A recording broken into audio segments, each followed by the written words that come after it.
Hey everyone. This is how we ideally place the marks.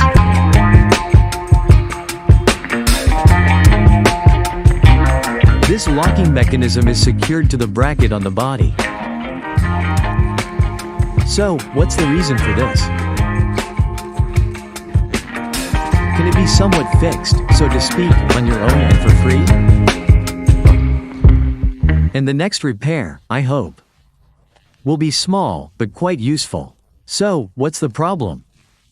Third generation Honda CRV, there's a problem with the passenger door.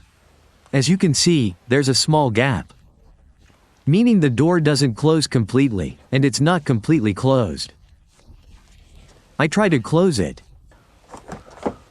And it closes, but the gap should be smaller. As you can see on the rear passenger door, there is practically no gap here. It is larger here, as there is a small stroke. On this side it is larger. Now I will show on the driver's side. This is how the door should ideally be closed. No gap, the door does not protrude. And as if there are no unnecessary vibrations when closing, that is, the door does not vibrate when closing. That is, it closed tightly, deftly, as it should be with the factory. There can be several reasons for this, in my case. I know that the car was not crashed, that is, it is impossible to blame some kind of body defect. But the car is not the first freshness, 2009, so it is quite possible that we have either wear of the door lock itself. That is, there is already wear, but I think that in my case the solution to this problem should just solve this bracket. That is, release this bracket, move it a little closer to the body. There is literally a millimeter and we will see if this helps us or not. We will do this now. For this procedure, you do not need a lot of tools. From the set we literally need a certain bit under the screw itself. Marker, we need a marker in order. 2. On this bracket we put marks. That is, as it was from the factory in case of return back. Or this will be like a starting point. Starting places of fastening, from which we will already understand how much we need to move, how much is not needed. Because on this bracket there is here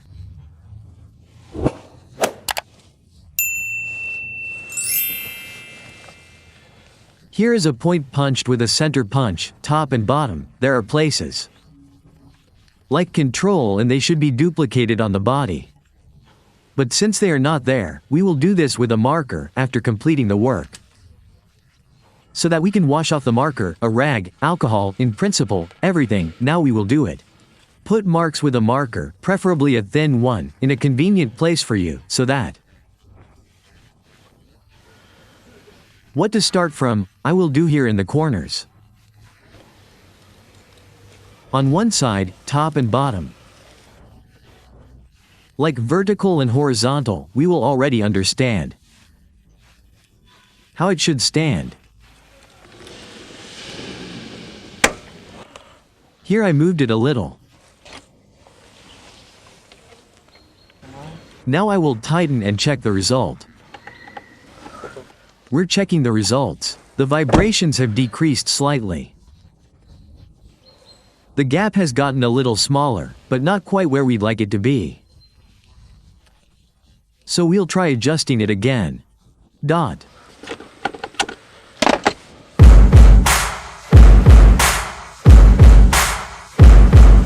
After adjusting it a few times, I realize there's no way to move it. Well, the plan was to move it at least a millimeter, 2 at most, if that works. The gap has gotten smaller, we'll show you at the end of the video. Is on the driver's side. I don't know what the reason. I'm not sure if it's supposed to be like that. You can see in the video that the inserts are in place. But they're kind of off-center in those areas.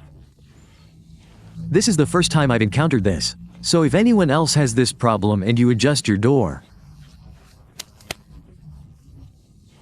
I'd be very interested if you could tell me how it works. How do you have the embedded parts in the center, or is the lower hole itself shifted outward?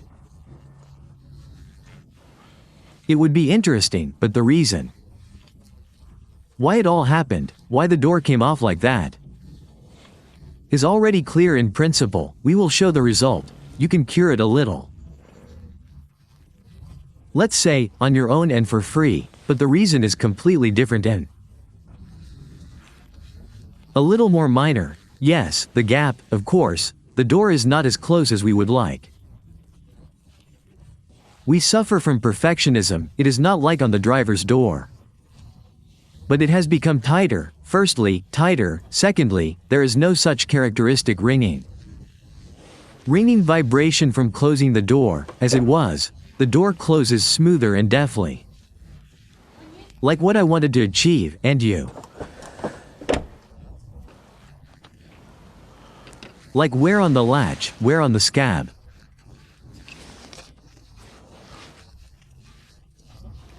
Plus, like, I don't understand why these embedded parts are not in the center of the body itself. Plus the form factors of these screws themselves. They are a little conical, so it is more difficult to adjust them, like they snap themselves back into place, but there was a small gap. So I had to move the scaba itself a little. Well, with this, you'd have to disassemble the lock, either look for it, or buy a new one, or look for a spare part like this one, if it's sold. Then the problem would be completely solved. But I don't think this is the cheapest option. Here's a visual example. You can see what the gap was like. It can be adjusted a little. I think we'll finish here. If anyone has other thoughts, another theory, or knows more, I'd be happy to read the comments. Thanks everyone, bye. Subscribe to the channel, like it, bye.